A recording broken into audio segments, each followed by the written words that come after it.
bad, just that few of the good things would have happened without them. 20 years ago, however, with the advent of Tony Blair and New Labour, the party profoundly changed its character, along with its relationship to the trade unions, who this week, in 1900, gave birth to the Labour Party at their foundation conference. 114 years on, the party is set to relegate to history their relationship with the unions at a special conference. Its platform, attitudes, policies and principles now bear little resemblance to what was set out in that foundation conference in 1900. And today we're asking the question, the Labour Party, what's left? Our guest to discuss this is one of the most important men in the most important unions in the country, my own union, Unite, which I joined on Christmas Eve 1973 as the Transport and General Workers Union. He's Andrew Murray. Andrew, welcome to Sputnik. Is it the end at this special conference of the relationship between organised labour and the party which bore their name? No, it's certainly a dramatic change, but it's not the end. After the special conference, all the most important or the largest trade unions in the country will remain affiliated to the Labour Party. That connection will still be there. There's going to be a difficult process of change over 5 years, five-year period to 2020. At the end of that, will the landscape look different? Quite possibly. But as of now, I think all the major unions are still with the Labour Party, and in particular with the effort to get the present government out of office, which means inevitably, unavoidably, fighting for a Labour victory at next year's general election. Well, few of us have 2020 vision, but I mean, aren't the unions being treated like the embarrassing elderly relative drooling in the attic, kept away from visitors and polite company? There has been a lot of that since the start of New Labour, maybe even elements of it before. There isn't a golden age of the Union-Labour Party relationship. It's always been fractious, it's always been difficult. You'll remember very well from the 1970s how difficult that relationship got. Of course, it changed. Beer and sandwiches at Downing Street with Labour Prime Ministers, you can hardly imagine now. No, you can't. Neither the beer nor the sandwiches nor the visitors. No, that is a piece of history, and I don't think that will come back. I hope Ed Miliband's Prime Minister after the next election. He doesn't look like a beer and sandwiches man, particularly to me. But the relationship will be changing. I think where we are with Ed Miliband is in a better place than where we were with Tony Blair, because Tony Blair had a really ingrained contempt for organised labour, and ingrained contempt for many of the values of the party he came to leave, if not all of them. Just 2 days ago, Alistair Campbell was out at a public fundraiser for New Labour. Peter Mandelson is back on the creep, endorsing Ed Balls as one of the few men who understand the modern economy. And Tony Blair has been reinstated to an election position, albeit in the second tier, but nonetheless far from banished. And of course the shadow cabinet is still, notwithstanding recent changes, still dominated, or at least with a very substantial force of Blair New Labour types, holding in many cases Ed Miliband to hostage. Well, none of that is wrong, George, but I think there is a battle going on. Firstly, let's not ever think it was all radically different. I mean, right now there is a lively and not unjustified nostalgia for the 1945 Labour government that introduced the National Health Service, that maintained full employment, that nationalised many key industries. Yet you'll be well aware that that same government launched many colonial wars of aggression, took Britain into NATO, took Britain into the Korean War, which in the end undid its social programme. So even back then, in what is now regarded as a golden age of Labour, there was a battle going on between progressive and reactionary or more right-wing elements.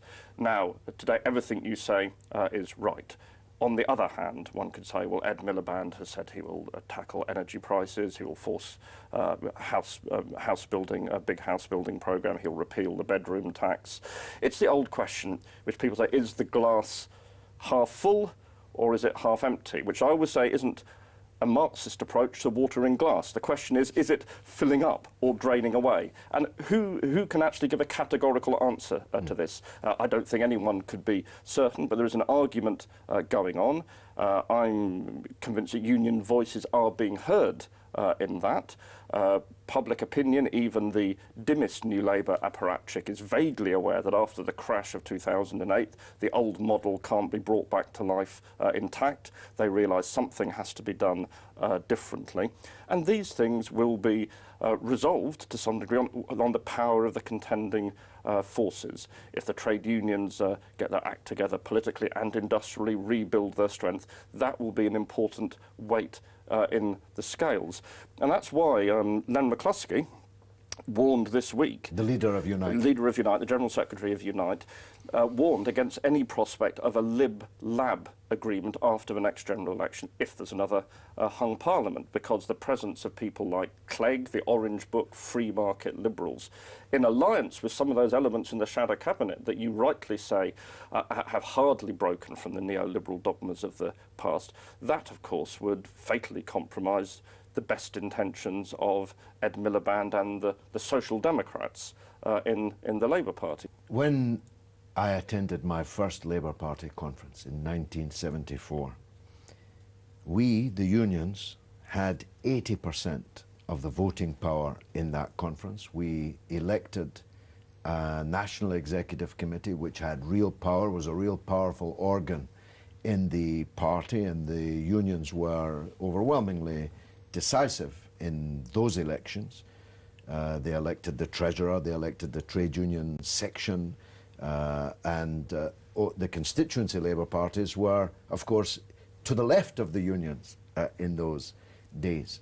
When I entered Parliament in 1987 with my transport workers badge on, we were some 40 or 50 sponsored members of Parliament by the union. In fact, Labour leaders like Tony Blair scampered to join our group as trade union sponsored. That era is now completely gone. Now nobody wears a trade union badge in Parliament, I can assure you. And indeed, the class composition of the Labour Party is overwhelmingly changed. When I entered Parliament, more than 100, maybe 150 MPs were what you could clearly say were blue-collar, working-class MPs. Now you'd be lucky to find 5 or 10. Indeed, the whole Falkirk imbroglio was about the need to get a working-class Labour MP into Parliament. I take your view that no one can predict the outcome of this next period, but you sound rather more confident about it than I. I'm resolved, I think, resolved to be in the struggle. Optimism of the will.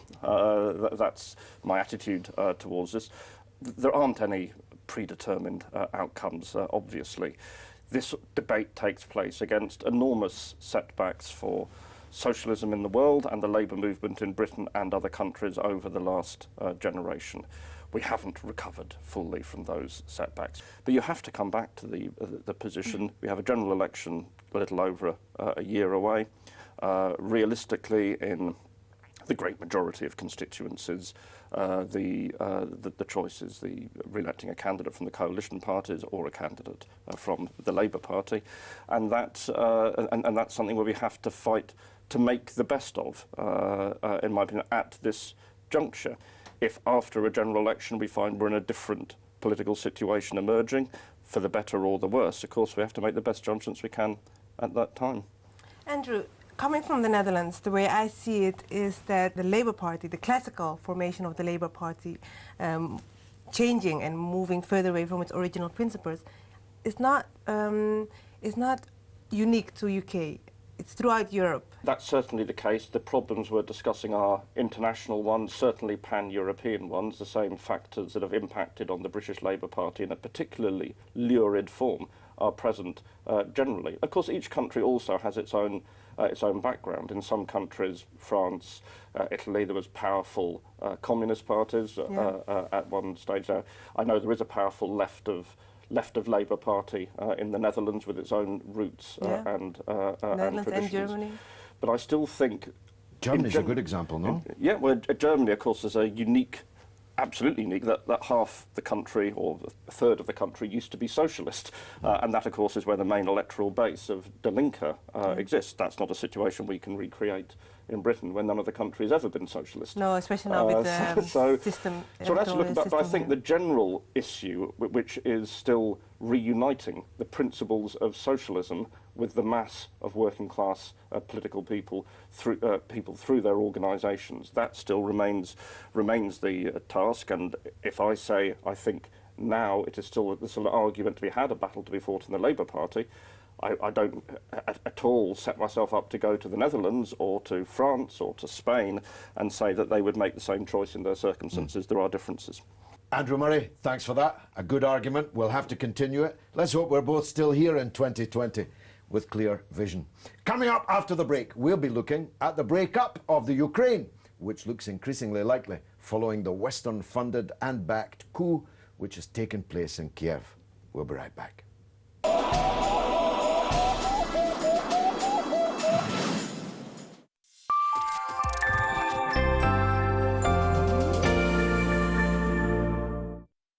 When it's raining cats and dogs, when there are leaves on the line, when it's the wrong kind of snow, when there are 4 seasons in just one day. Quattro, the legendary all-wheel drive system from Audi. Available across the range.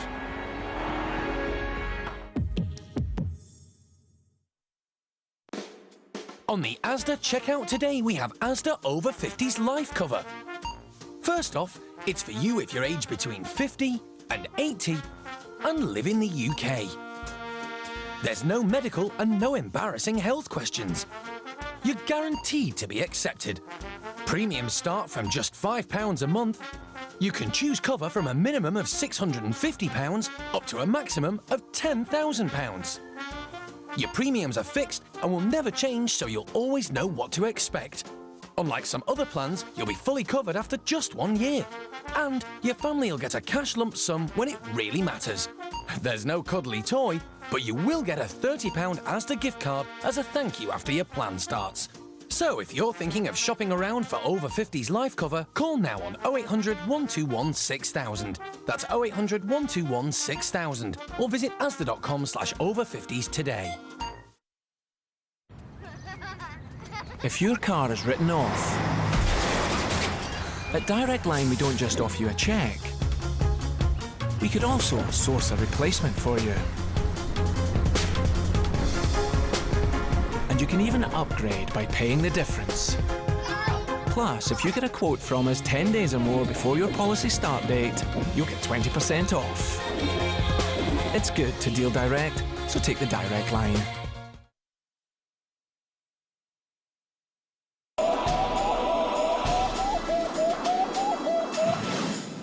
Welcome back to Sputnik. When we discussed Ukraine on Sputnik just a couple of weeks ago, few could have predicted the pace and the shape of things to come. A fascist, anti-Semitic squad of street fighters, as some are calling them, then scarcely seemed capable of overthrowing the government, binning the constitution, and beginning a process which may well lead to the dismemberment of their country. But they have. The Ukrainian president is now apparently yet another resident of a Moscow hotel, while an unelected pretender to his post is seeking a bailout of billions from the EU, which the people of Greece had earlier been told could not be afforded, and the absence of which created the whole crisis in the Ukraine in the first place. Today we're asking the question, the Ukraine was right. Joining us now to discuss developments in the Ukraine is writer, commentator and candidate in the forthcoming European elections, Nick Wright. Nick, thanks for joining us. When we last dealt with this, it looked like Yanukovych had a problem, but that it was unlikely that the groups on the square would succeed in overthrowing him. But they have. How do you account for that? External factors, I think, are determining here. The Ukraine sits at the crossroads of Europe and Asia. It's always been an area where competing interests have clashed. In this case, the post-war settlement, if you like, flowing from the defeat of fascism, has unravelled, arising principally from the dissolution of the Soviet Union, but also through the eastward expansion of the European Union and, of course, NATO. So the borders of Russia with Western Europe, if you like, traditionally or historically the border between socialism and capitalism, no longer characterised in that way, has moved further to the east. That's creating enormous tensions within Russia, but also it's presenting enormous opportunities for very powerful forces in the West, in the European Union, in the North Atlantic Treaty Organization. Germany and Poland seem to be playing a leading role. Who would have thought that that would turn out to be the case? But let's analyze the forces at work in the square, in the Independence Square, the Maidan. Just describe for us, if you would, what's right and what's anything else amongst those forces? Well, they reflect really these external pressures. Interestingly, Germany, which of course is driving the European motor in this particular incident, and generally speaking, in fact, its preferred man, Klitschko, is really unable to perform the role that German capital has assigned to him. And more dynamic and certainly deeply reactionary forces have set the pace in Independence Square in Kiev, and they reflect not just the pressure of capital and of the Western alliances, but also the unravelling of the tensions within Ukrainian society. If you think of the Ukraine as being a country in which the surrounding nationalities all interact, you can see that it's always a political problem, no matter who's the dominant political force there. For instance, at the end of the Second World War, we had a situation in which, as the Nazi army retreated and the Red Army advanced, other forces came into play, and so we have Hungarian, Polish, and national minorities who are part of population movements. Take the city which is the centre of the neo-fascist force in contemporary Ukraine. Before the Second World War, it was the largest population of Jewish people in the country. Now it's denuded of Jews for the well-known historical reasons. And anti-Semitism, of course, is a very active factor in all of this, with the competing nationalisms and the competing commercial, political and economic interests. You can have anti-Semitism without Jews. And in fact, in the Ukraine now, there are very few Jews. But one of the remaining rabbis in Kiev has called on Jews to actually leave the city and maybe leave the country. Such is the resurgent anti-Semitism and neo-fascism, in some cases outright fascism and others, of these forces that have now come to the fore. The European Union and the United States are going to find that a very difficult horse to ride, no? Well, they've set this hair running and they can't control it, really. There's an attempt here by the forces, the most reactionary forces in Ukrainian society, to make themselves more presentable to the European Union, because selling this package to people in Eastern Europe is very, very difficult. I mean, one of the frankly offensive things taking place is the way in which the BBC described the Nazi collaborators who continued to fight against Soviet power in the Ukraine after the Second World War as partisans, appropriating the term, if you like, that's of the people that they were murdering and assisting the Nazis to murder. Which describes anti-fascist fighters throughout the whole of Europe. There's a serious attempt here to manipulate public opinion, to reshape our understanding of history, and that's vitally important. I mean, you have to think, I think you have to take an historical view, a longer view of what's happening in Ukraine, to see the forces that are in play today are, in some senses, continuation of forces that were in play before the Second World War, during the Second World War, and after. Nazi occupation. Absolutely. Now, Russia hasn't really spoken yet. It's impossible to imagine that Russia can accept that the 45% or so of Ukrainian citizens who are Russian-speaking, and including ethnic Russians in very substantial numbers in the south and the east of the country, can be left to the tender mercies of the revanchist forces that we're talking about. So what could Russia do? Well, Russia's got national interests in here, but national interests, I think, are also shot through with economic interests as well. And there are various economic forces at play here. And the various regimes, in particular, the leadership of the Party of the Regions, has obviously had its eye on the importance of the economic relationship with Russia, particularly gas, energy supplies. But Europe, or rather the European Union, Europe actually, have an interest in this as well, because this is a transit point. So it's critically important for all kinds of economic interests. I mean, Tymoshenko, another reactionary, irreparably corrupt and compromised figure, reflects, if you like, that dichotomy. One day she leans to the west, one day she leans to the east. If there's profit to be made in the deal on the east, she'll take it. If she was known as the gas princess. Absolutely. Yeah. But at the same time, she plays games with the west. She plays games with the most reactionary forces in Eastern Galicia in particular, and is in competition with them for votes in that part of the world. I suspect that all of the political formations, possibly with the exception of the Ukrainian Communist Party, are in a state of great flux at the moment, and we may well see some political realignments. Will the country split up? I mean, is partition of the country a possibility? I think it's a possibility, but I think there are powerful interests against that, both in the European Union and in Russia. I think there is some pressure, and this may reflect tensions within inside the European Union and tensions between the European Union and the United States. There's that well-publicised spat between the USA and the European Union a few weeks ago. There are tensions there which may mean that people would prefer a federal solution to the national question in the Ukraine. And clearly, when you look at a map of the Ukraine, I mean, if you impose the British first-past-the-post electoral system on the Ukraine, there'd probably be half a dozen seats, which would be swing seats. The rest are fairly clearly identified on one side or the other. But it's a very fragmented picture. You know, it's not east and west.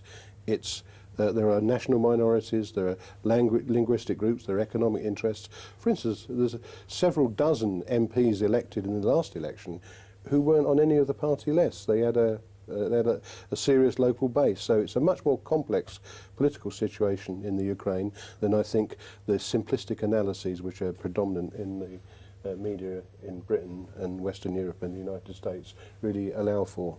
But the president is now seemingly out of the country, and new government is being formed, but the people on the streets still don't seem very satisfied. Are they not just a bunch of hooligans?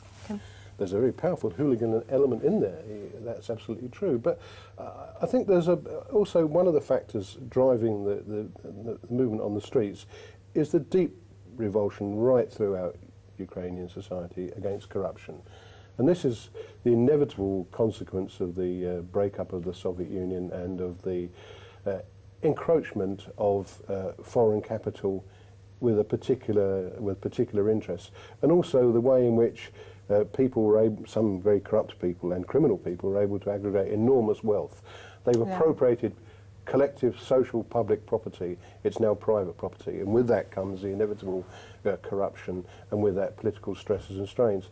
But I think what's driving the street has been over the last few weeks has been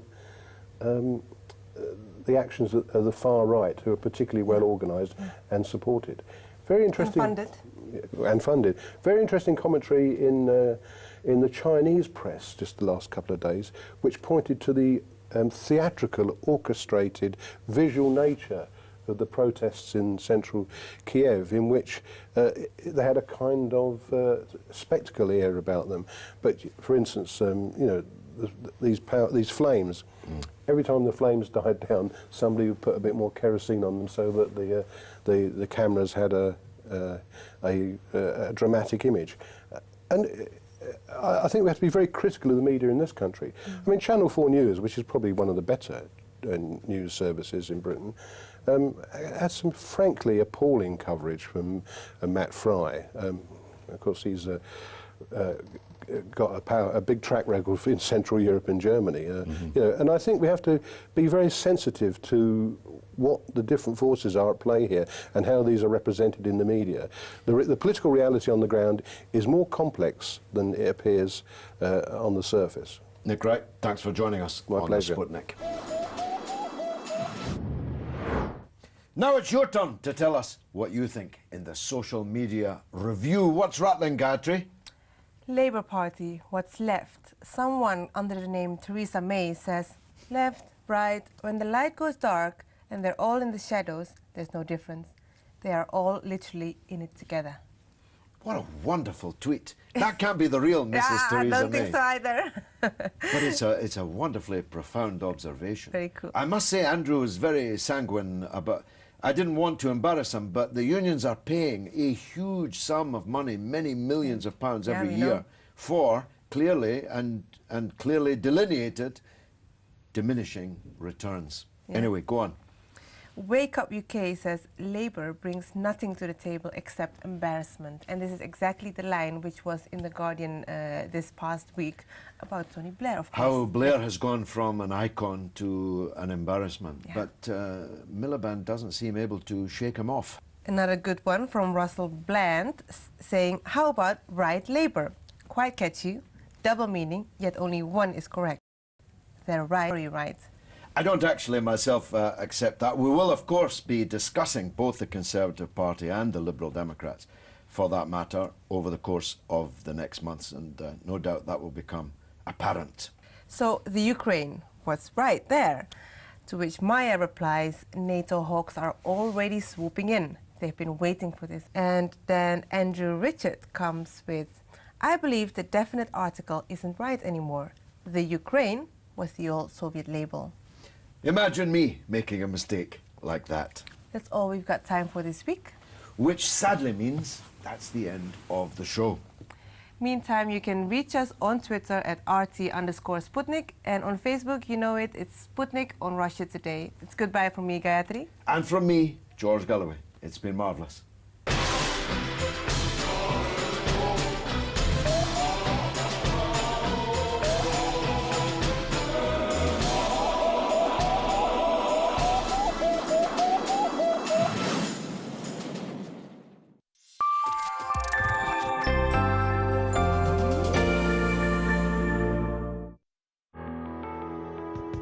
I loved the 60s. Swinging London, changing London. John, Paul, George and Ringo. It was such a special time. It's one small step for man. But nothing stays the same. Sadly, we all lose someone close to us.